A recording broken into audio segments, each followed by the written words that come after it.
Welcome to Everything Co-op, bringing you information on how cooperatives can help improve your quality of life. This show is being sponsored by the National Co-op Bank, NCB. The NCB is dedicated to strengthening communities nationwide for the delivery of banking and financial services for the nation's cooperatives, their members, and other socially responsible organizations. For more information on the power of community ownership, visit ncb.coop. That's ncb.coop. Now stay tuned for your host, Vernon Oakes.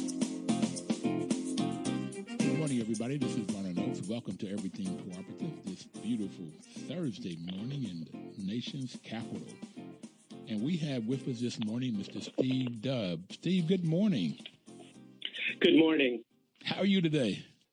I'm good, Vernon, and thanks for inviting me to be on this show. Really appreciate it. Well, thanks for coming on again. I've always enjoyed our conversation. And you have a new job now. What are you doing these days? Well, these days I moved from my beloved Washington, D.C. up to Boston, and I'm working as a senior editor at Nonprofit Quarterly, which is one of the three leading publications in the field of nonprofits and philanthropy. And we have about 50,000 list subscribers. And while we're called a quarterly, we also publish daily, 5 days a week. We do an electronic newsletter. So a lot of my work is about curating conversations that are happening in the nonprofit sector, and that's about 10% of the U.S. economy. About 1 in 10 people that works in the United States works for a nonprofit. So it's a weighty responsibility, and hopefully we're, building conversations where they need to be had in the sector, particularly in areas where we're stuck as a sector and frankly as a society. So nonprofits represent 10% of the U.S. economy. Yeah, they do. The independent sector and Urban Institute publish the figures, and in terms of, so it depends on how you measure. So in terms of gross domestic product, it's smaller because sometimes you have to do double counting. If somebody donates to a nonprofit, that counts as individual income, not nonprofit income, for example. But in terms of revenue, you're talking about, numbers on the order of $1.7 trillion in an $18 trillion economy. So that's close to 10%. Yeah. When you say economy, what do you mean? Well, so the economy is, in essence, the way we produce, consume, and allocate resources in society. The root of the word, comes from oikos, which is a Greek word that means household. So it's managing your household. Only with an economy, you're not talking about your family household. You're actually talking about the collective household of over 300 million people in the case of the United States. So it's mainly based on sort of like money or income. When you talk about the economy, how much, and you say GDP is how much is produced in an economy. Is that kind of it? Yeah. Gross domestic product is sort of the conventional measure of the economy. Obviously, we could spend the entire hour talking about the problems with doing that. So, some very basic things, like if I clean my own house, that doesn't count towards gross domestic product. But if I clean your house and you pay me and you clean my house and I pay you, we've just increased the gross domestic product and we haven't changed the value of the economy in a sense. So there are problems with, and then, if you pollute the economy and have to clean it up, that also contributes to that financial number. That doesn't necessarily contribute to quality of life, obviously. So there are plenty of problems with the measure of gross domestic product, and there are folks who spend a lot of time trying to think of more complete measures. There is something the United Nations has that's called the Human Development Index, which is somewhat better. What is it called again? What is it called? Called the Human Development Index, and it tries to take into account not just the gross domestic product of society, but, life expectancy, gender equality, racial equality, those kind of things that are left out of that GDP figure. So there are better measures. There's still a lot of work to be done in that area. But to answer your original question, in sort of in the conventional sense, yeah, GDP is the conventional measure of economic value with all its faults. Okay, the reason I went there, because we talk a lot about the economy without necessarily describing what this is that we're measuring. And so I wanted to start there with the definition of what you mean, because you wrote a paper saying the economy is changing. Yeah. And so I want to delve into that a little bit, but at first wanted to know what you mean by economy. And I also like this, the economy, as it talks about money, does not relate to quality of life. And not necessarily. No, it doesn't. Sure. I know. I'm declaring it does not for the masses of people, because being a mathematician is like, most of the time we talk about GDP. That's the average amount of income for everybody, but then some people make more than others. So some people make $0, and other people may make billions of dollars in a year or millions of dollars in a year. And so they'll average that all out. But when you start measuring the quality of life for everybody, you see that people in the lower end of the economic structure, quality of life may be poor in terms of housing and food and education and healthcare. It may be awful. So that's why I like to look at some of these other measures. No, I appreciate that. And, it's also the case, and this is something I cover a lot in that article, to your point, the level of inequality, so the concentration of income at the top, the concentration of wealth at the top in the United States is, at record levels. And so, for example, in the last decade, the share of income that goes to working people has dropped by 4 percentage points. And wait a minute, let me get that. Let me make sure I understand what you said. In the last 10 years, last decade, what's dropped by 4%? The share of national income to working people has dropped by 4 percentage points, not 4%. So that's more than 4%. And what that means is, what is 4% of national income? You average that out, and that's more than $5,000 per working person. That's a huge, in other words, if the percentage of income to working people had stayed the same over the last decade, people would be taking home $5,000 a year more.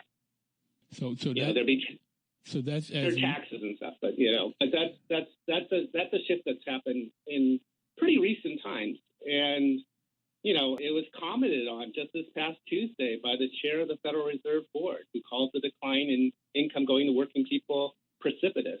Precipitous decline, right? So, we're not making this up. This is from Bureau of Labor Standard, U.S. Department of Commerce statistics, right? So let me understand this, Steve. What I'm hearing you say is that as productivity has increased, right, working people take home less money. So production has increased, but the amount of money that the working people take home is much less. Yeah, I mean, it's probably stayed as a dollar amount, adjusting for inflation, close to even. But what's happened is all the gains of that productivity have gone to a very small percentage of the population. And if you look at, wealth, for example, the Forbes 400 list of wealthiest Americans, right? The last time that list went out, $2.7 trillion from 400 families. That's $6.75 billion with a B per family as an average. And that's more wealth than the bottom 40% of the U.S. population have combined. So in other words, 400 people versus 120 million. That's the kind of inequality that we have. And it's, I used to work with Gar Alperovitz, and he would say that was a medieval number, and then he was doing a book tour, and somebody was a medieval historian in the audience. He said, I have to object because the level of inequality was never that bad in the Middle Ages. So I want to get this level to make sure I understand it and people out there listening understand, because you're throwing out numbers here, and I got 400 wealthiest people, Forbes 400 wealthiest people. They have income of $2.7 trillion. Wealth, asset. Yeah. Okay, assets of 2.7, and that's about 6.75 billion per family. 400 families. Yeah. I don't even know what that looks like. 6.75 billion. That's 9 zeros or something like that. Okay, all right. Yeah, it's a lot of zeros. So yeah, it's 6.75 billion. So that's 6,750 million. That's a huge number. And that's more than what the bottom 40% of Americans own. That is correct. So that 40% is about 120 million people. That's right. So these 400 families own more wealth, and that wealth is in houses and stocks and bonds and, I don't know, paintings, whatever they carry this wealth in. They have all of this wealth, much more than 120 million people. I wanted to bring that out because that's sort of staggering. That's I don't think a lot of people get it. I mean, it's hard to get. It's hard to put your fingers around that 400 people. Yeah, no, it is, because the numbers are so huge, and it's really hard to like mentally picture it. And there have been studies that show that most people in the United States get that the distribution of wealth and income in the United States is unequal. And most surveys say that people want it to be more equal. But when folks are asked to map it, they map a pretty unequal distribution, but it's nowhere close to how unequal it actually is. And how do you map it? Well, you can. So, what you do is you say, how much does the top 20% have? And maybe people say 40%, but it's actually 50. You know what I mean? Okay. So, and people say it should be 30%. So that I'm making up those numbers, but that's the kind of studies that have been done. Okay. So this wealth distribution is way out of line. Okay, the scales are way tip.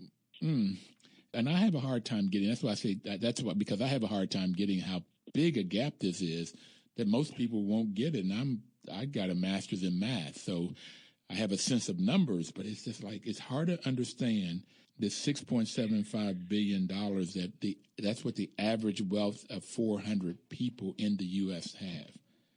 But to me, Steve, what's more striking is that every year they get more of the wealth that's generated, and the people in the bottom get less. That's the piece that really bothers me. Yeah, the arrows are completely in the wrong direction. And you don't have to take my word for it. You have to, a Trump appointee, the chair of the Federal Reserve, saying that things are going in the wrong direction. He said it, in public testimony to the U.S. Senate Banking Committee on Tuesday this week. So we know this is a huge problem. Well, we've got to take our first break, Steve. We'll be right back. And we talk about the problem this section. We may want to get more into it the next one, but I'd really like to talk about how do we get here and how deep is this hole? But we'll be right back. Please don't touch that dial. Washington, D.C.'s News Talk, 1450 AM WOF and 95.9 FM. Welcome back, everybody. This is Vernon Oakes. Everything Cooperative is the show, and Mr. Steve Dubb, who's a senior editor at Nonprofit Quarterly, is our guest today. Steve, the National Co-op Bank is a sponsor of this program, and their mission is to support and be an advocate for America's cooperatives and their members, especially in low-income communities, by providing innovative financial and related services. So that sort of fits into this conversation of looking at the folks at the bottom, the low-income communities, which you'll find a lot of Black, Brown, Native Americans in those low-income communities. And they're the ones that have very little assets, or we are, since I'm Brown, we have very little assets. In your paper, you're talking about the economy is changing. And what I found interesting, you said it looks like it may collapse. What do you mean by that?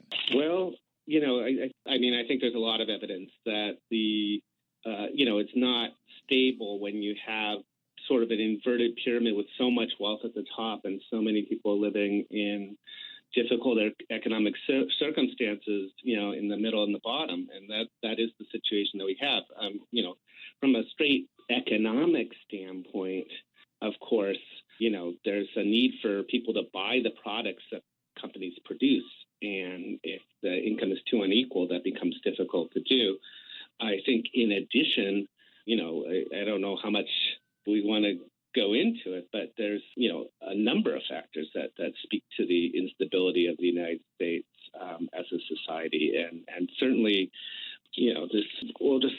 rise and prominence of white supremacy and white nationalism. It's always been there. It's always been part of the U.S. system. But the basic denial by, unfortunately, a significant part of this of the U.S. population that, in essence, doesn't accept people of color as full citizens in the United States. That's part of the political struggle that's going on. That's part of what led not just to the presidential election of Trump, but of course to congressional majorities that support those kind of policies. And, not only is that immoral, which it certainly is, but it's also highly unstable for a society that's going to be majority people of color in not too long time.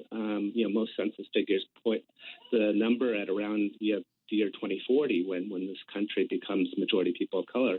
That's only, 25 years out or so, right? And then you can add to that other challenges that are environmental in nature. I think there's a lot of reasons to believe that the current political economic system in the United States is not terribly stable.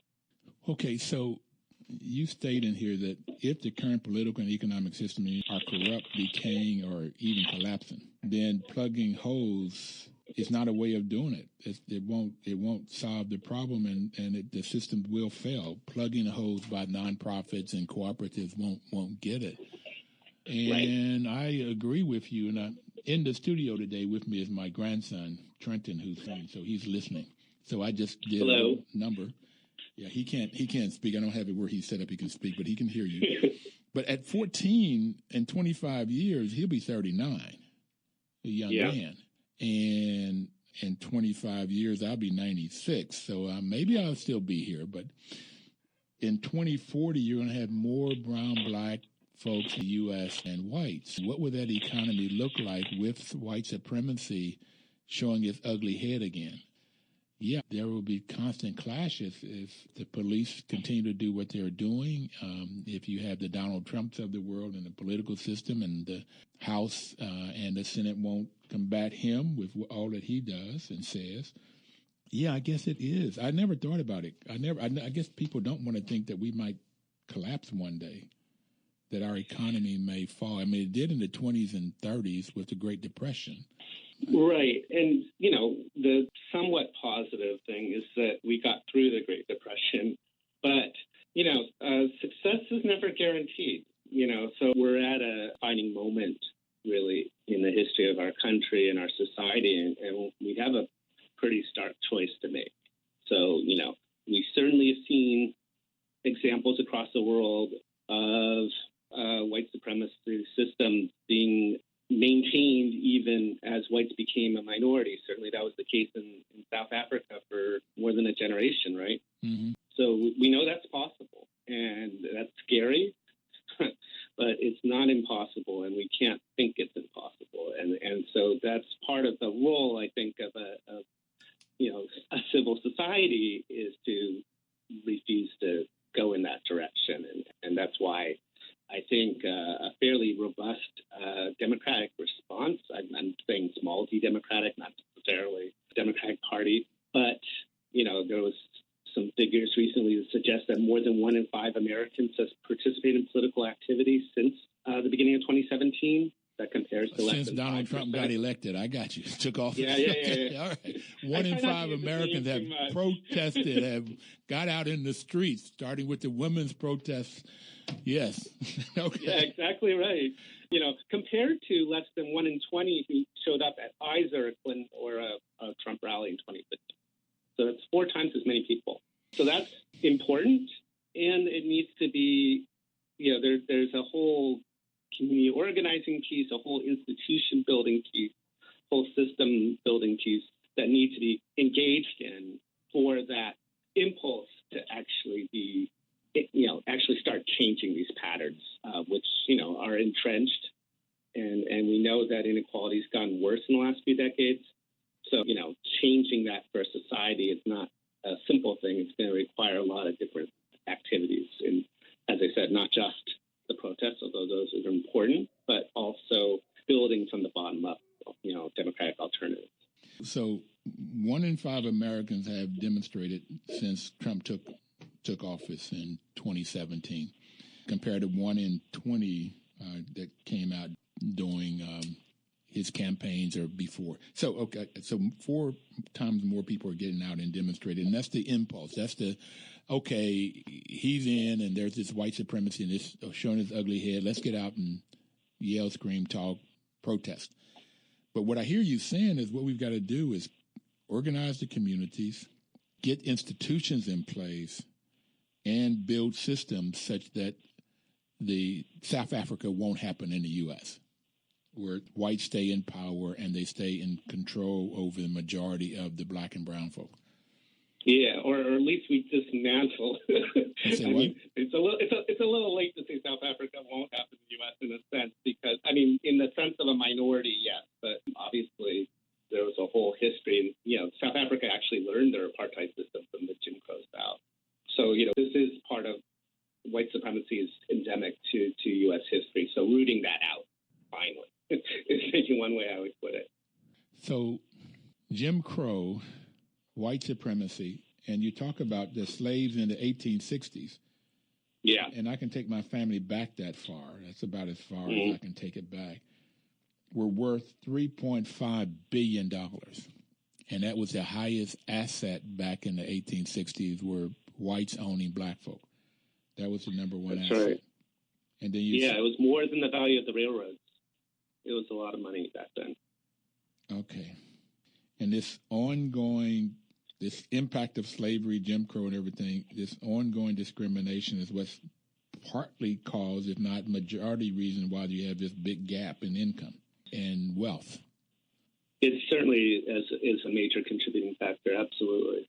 For all sorts of reasons, both directly and indirectly. Indirectly because it has weakened the strengths of institutions that could check that inequality, whether that be unions or, getting back to the subject of the show, co-ops, right? And I know you've had Jessica Gordon-Emhart on your show, and she documents quite clearly, how co-ops that were formed in black communities were often even burnt to the ground in some cases, right? But, faced, significant repression. Yeah, the whites did not want to see blacks get assets and get power in any kind of sense in the community. So, yeah, they would just take over. We have to take our second break, and so we'll come back and get some more and try to look at the future of what we can do. Okay, because this is depressing. We'll be right back. Please don't touch that dial.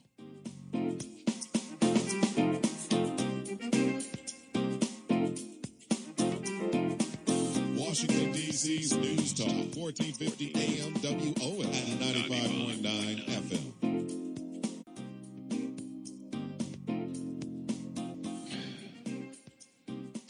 Well, I tell you, Steve, this is very depressing looking at this history.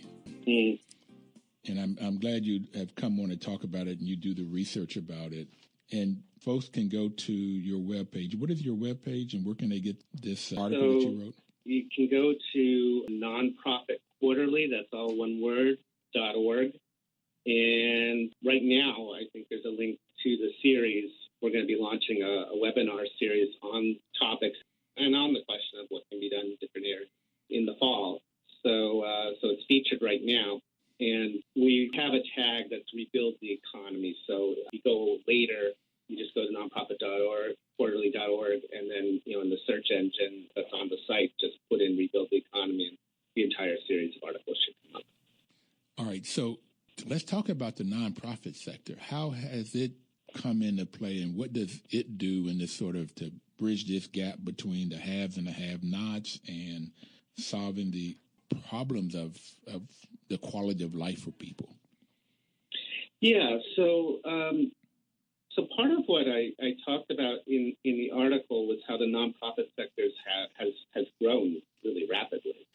So this is both a good thing, and it creates some challenges. But as a percentage of gross domestic product, it was less than 1% of the economy at the end of World War II. And now, in terms of a direct percentage of the economy, about 5.5%, so it's about 6 times as much. So growing 6 times the rate of the overall economy. And, the reason that is in part because other institutions like labor unions have declined, and nonprofits have become a preferred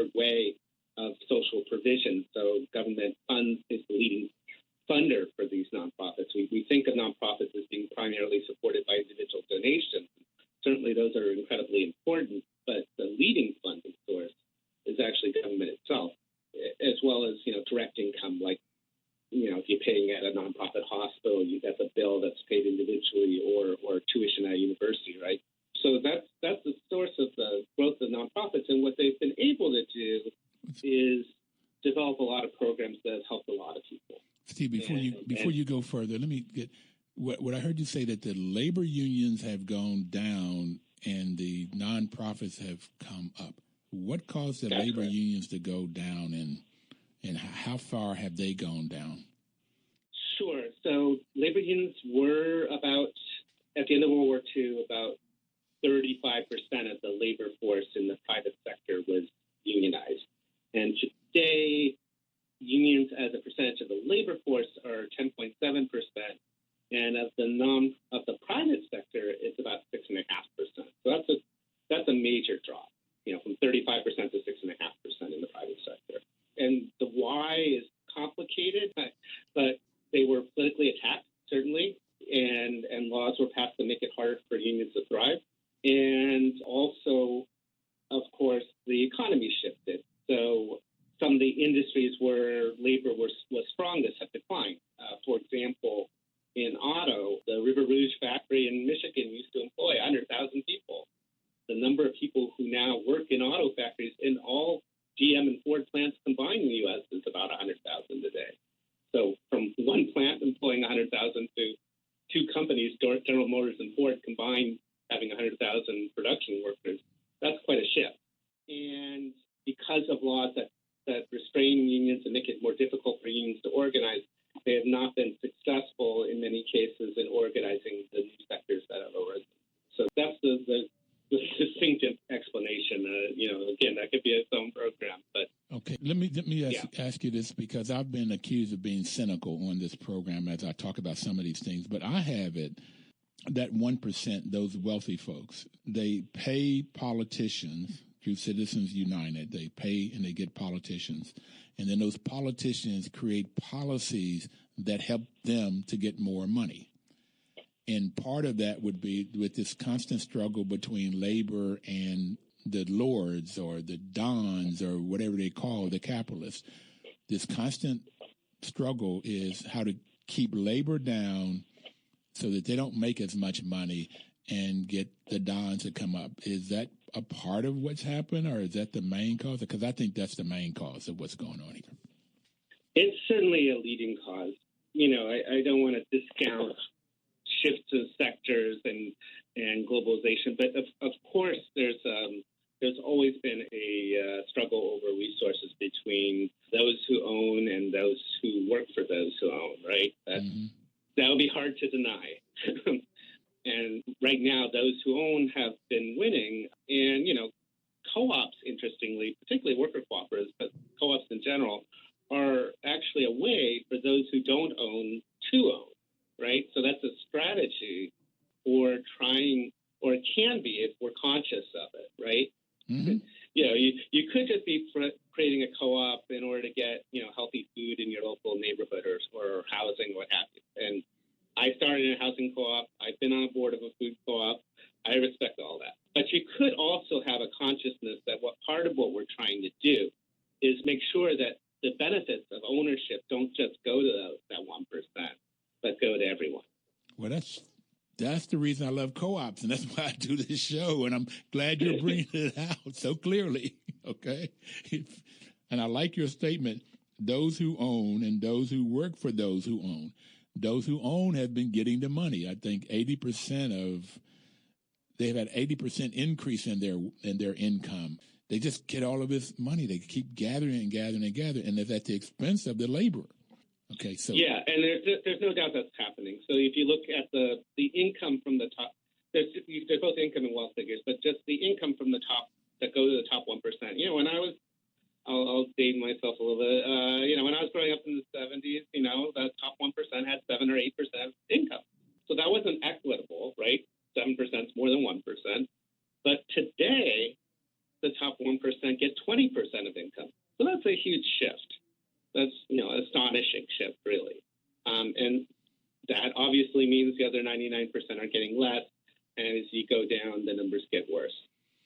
I've got to go back and look at those numbers because I had heard that the top 1% are getting 47% of every new dollar that's created. Maybe new dollars, but well, I don't know. So if you look at total income in the United States, so the increase is certainly going more. You can look at figures that will say of the growth in the economy, 80% of it has gone to the top 1%, that kind of thing. Okay. But in terms of the total economy, it's not quite that bad. The wealth is close to that. So the top 1% have at least a third of all wealth, I believe. I have to look at the numbers to be sure, but something along those lines. Whatever the numbers are is real clear. The top 1% have a huge amount of the wealth and the income, and they keep getting it, and they keep passing laws that allow them to get more, whether it's tax laws or global to send their manufacturing facilities to Mexico or China or India or wherever, and they don't have to pay taxes or whatever. So the whole policy is to help them make more money. Yeah. That's right. The arrows are completely in the wrong direction. There's no doubt about it. And what you brought out, and one of the things I've tried to point out on this program for the last almost 5 years is if folks would create their own worker co-ops, then they own it. And when and if they make a profit, they get to share that profit, and they get to say where that profit goes. So they can build wealth that way. I don't know any other way of doing it because there's this sort of sense of redistribution of wealth. So how do you take money from the wealthy and then pass it to those that don't have it? I don't see that ever happening. I don't know. Yeah. So how do you? Well, I think there are more. So worker co-ops are important, but there are a variety of mechanisms. I mean, there are ESOP companies too. Those are employee stock-owned companies that are more than 10 million people work for employee stock-owned companies. So that's significant in terms of numbers. There are community land trusts. Those are nonprofits that are, with member representation that control land ownership. That's being used right now. There's an effort with the 11th Street Bridge in D.C. to try to make sure that to protect the residents of Anacostia east of the river, right, by having them own the land through a community land trust. And that's being used in a lot of the communities. There are, nonprofit social enterprises that create value in local ecosystems like DC Central Kitchen. So that's not a worker co-op, but certainly a powerful tool. And then, of course, there are other types of co-ops that are like consumer co-ops, like the NCB, the sponsor of this program, or credit unions, for example, right? Co-ops. So, all of those. So there are a lot of different institutional forms, and hopefully part of the trick is, as I said, you have to have sort of this double vision. Both you're trying to do something in your community here and now that benefits people in your community. That's vital. And you have this vision of piece by piece trying to rebuild a different economy, build a different politics. You build support like they have in New York City, where the co-ops actually get support from the small business department of the city to develop new cooperatives. So, you want to both have that local perspective. This is what we're trying to do for folks in our neighborhood, because if you don't have that, it's not going to sustain itself. But also have this broader vision that part of what we're trying to do is build a more democratic economy that serves everyone and not just a few. Well, it's a question of how do we get more people to see this and understand this and then move toward that policy of creating co-ops and creating land trusts. And a land trust with a limited equity co-op housing is one way of keeping affordable housing for eternity, if you will. So how do we get more people, both everyday people, the people that are going out there, 1 in 5 have been demonstrating, how do we get them to understand these policies, to get the institutions in place? So I'll resist the urge a little. Well, I'll say, part of what I'm doing with the webinar series is trying to build discussion around this. But I think the way you really do it in community is you build off of local institutions that already exist. So in other words, Jessica Gordon-Empard, who I mentioned before, talks about building local study groups. So that's important. That's one tool. But, these folks who've gone together to the demonstrations, maybe they meet for coffee afterwards and talk about what can they do in their neighborhood, and take on something that makes sense in your neighborhood, So start with your community. Start looking at what you can do locally. Well, we have to take our final break. And All right. we have another 12 or 13 minutes, so we'll come back more and talk about what can we do, each of us do, to help solve this problem and take over control. Because if not, our economy will collapse. That's what's happening. That's what's going on. And the wealthy will survive, and the rest of us will perhaps starve. But we'll be right back.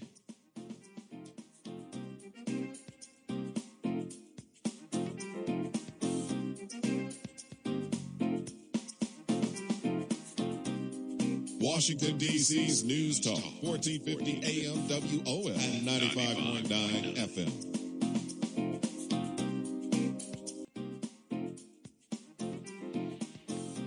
This is Vernon Oakes, and the program is Everything Cooperative, and Mr. Steve Dubb, who's the senior editor of Nonprofit Quarterly, is our guest today, talking about the economy and how it's changing, and it could change to a collapse with the inequality of income and wealth.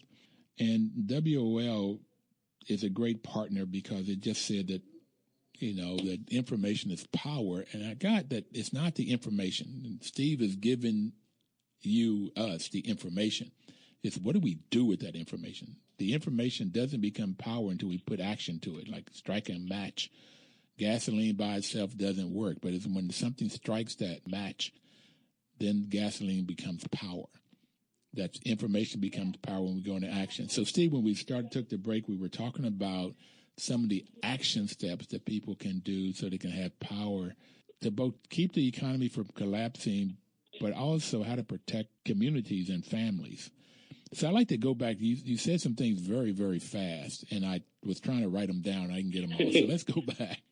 And so what are things that folks can do in their communities to take control over this?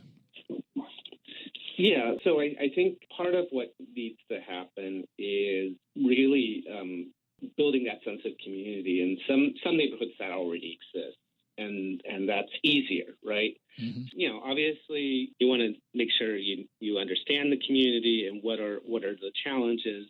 And then depending on what the challenges are, then you want to learn about the different forms of intervention, ways of using community-based ownership and ownership is really critical to this, right? So community-based ownership forms of business or land ownership to build wealth in your community and to address in a sustaining way. That's the point of owning it, is that you get resources that can be reinvested, right, into addressing problems in your community. And that might be preventing gentrification. It might be providing employment. It might be helping youth make it through a school system that has too many holes. It could be all sorts of different things, right? So you identify what the challenges are that you feel, compelled to address, I guess, and you pick something that makes sense to you. You learn about it, and then you work with other folks in your community to devise the solutions. And, so I always talk about asset mapping. So there's a whole process you can look this up, called asset-based community development. But it's really looking at what are the resources within your neighborhood, the networks of relationships in your neighborhood that you can build on to address needs of your community. And there's a website, abcdinstitute.org. I think it's based at DePaul University. It used to be based at Northwestern, but it's based in Chicago University that has worksheets and ways of getting started, if you will. And then once you've done that, then you've chosen. Then there are resources depending on whether the solution is a worker co-op or a community land trust, or some other type of enterprise. So I think, the solutions flow from the problems. The other thing I think that's really important is, building the culture of support within the community. Really, too many communities have been broken up. And that's what allows for institutions like a Fox News or other types of media to find people's quote-unquote needs and wants for them, rather than folks determining for themselves what their needs or wants are. So having community events, picnics, those kind of things, baseball games, basketball, whatever it is. So So, it's actually those kind of like social activities actually build community cohesion and make it far easier to do these economic projects. So I wouldn't look at this in isolation from sports or arts or other ways of building a sense of community. So one place these institutions for the civil rights, and you mentioned in your article, was the churches, was the institution. Absolutely. That the black church was a place that folks came to pass the word out of what's going on and then mobilize people to demonstrate or to go to their senator's seat or house or whatever. Okay, so that was the institution. So it could be churches, it could be nonprofits that could be doing this work. Who else, what other groups can get people together? Schools, I guess. Schools in the early days, and in particular rural society, was the center of where everything took place. Yeah, I think all of those places, social clubs, except those exist. It's wherever, if people are active in politics, then that can matter, political clubs, right? But it's wherever people are already gathered, where you're not alone. Where do you spend? You can think about this. Where do I spend free time? Outside of work and outside of my family, where else do I spend time? And those that can be, sites for building community and ultimately doing organizing that leads to, economic and social projects that benefit the community. Sororities and fraternities, okay, which are huge in the community. Those two, absolutely. Yeah, it really is, because if you're having to establish, because most good organizing ultimately is built on trust. So who do you trust? So as you're talking, it reminds me of the book that came out of Democracy Collaborative, Cities Building Wealth. Mm-hmm. You talk about the steps that you have to take in order to build this wealth or to get folks together. So once these groups come together and figure out what's the need of the community, then they can figure out, possibly even with politicians, what are solutions to solve those particular problems. Okay. Yeah, that's right. And so there's lots of resources online. My old employer has that website, community-wealth.org, and you can certainly look there for a lot of information. We're going to be at Nonprofit Quarterly, having a webinar series starting in October, and we're going to look at land, business ownership in the role of worker cooperatives. That's the second one. We're going to look at community ownership of capital, ways of local investing to finance local development. We'll look at universities and hospitals, because they're huge parts, those the fourth and fifth, looking in the winter at the sector and how can these institutions that are technically owned by us act on our behalf. And then we're going to conclude, the last two will be on policy, looking particularly at the local level and how do you address this issue of system change. And what we're going to do for that is actually use the recovery effort in Puerto Rico and the role of nonprofits and community-based organizations there in building a new economy from the bottom up, because they really don't have a choice. I mean, the collapse has already happened, right? Mm-hmm. So those are resources too, and I think it's important to say that we're posing the question. We're trying to promote the conversation. I would be skeptical of anybody who says, "Hey, I have it all figured out, and here's the new system." That's not where we're at. Okay. So we're really interested in contributions from people and really broadening this discussion, so it's not just sort of a Nonprofit Quarterly, preaching the converted, but really having a rich dialogue about strategies that might address this. But ultimately, it's important to know the models, and I've spent much of my professional career developing knowledge on the models. It's also really important that this be grounded in your personal experiences. So, folks, you can go to www.nonprofitquarterly.org and get information about these upcoming events. Steve, you got about a minute. We have a minute left. What would you like to leave people with?